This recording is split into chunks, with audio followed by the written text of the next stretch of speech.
Hello day traders. Last week was calm. The stock indices in the US and Europe showed an increase. At the same time, the tension of market participants is rising. Investment volumes in alternative assets, bonds, precious metals, and real estate show positive dynamics. On Monday, the dollar index continued its recovery, showing an increase of 0.1% to 19.7.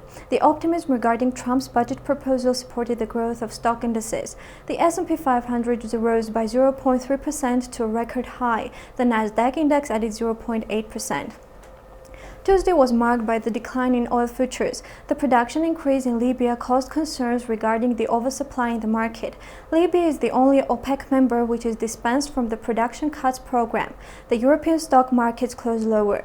Early elections in Italy raised concerns about the Eurozone security. On Wednesday, the U.S. financial sector showed losses. J.P. Morgan and Bank of America forecasted a decline in trade turnover in the current quarter. The S&P 500 lost less than 0.1%, but the financial sector was the leader of the decline, closing 0.8% lower.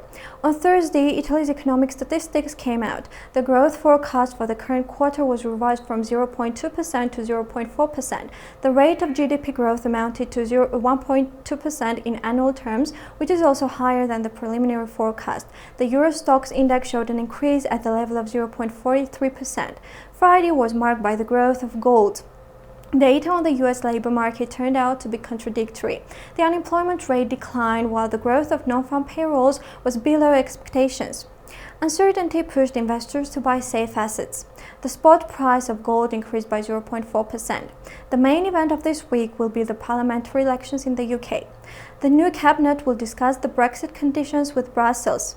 The European indices and the British pound are expected to be volatile on Tuesday and Thursday. The bearish movement may be used to buy stock indices. Happy trading and see you next week.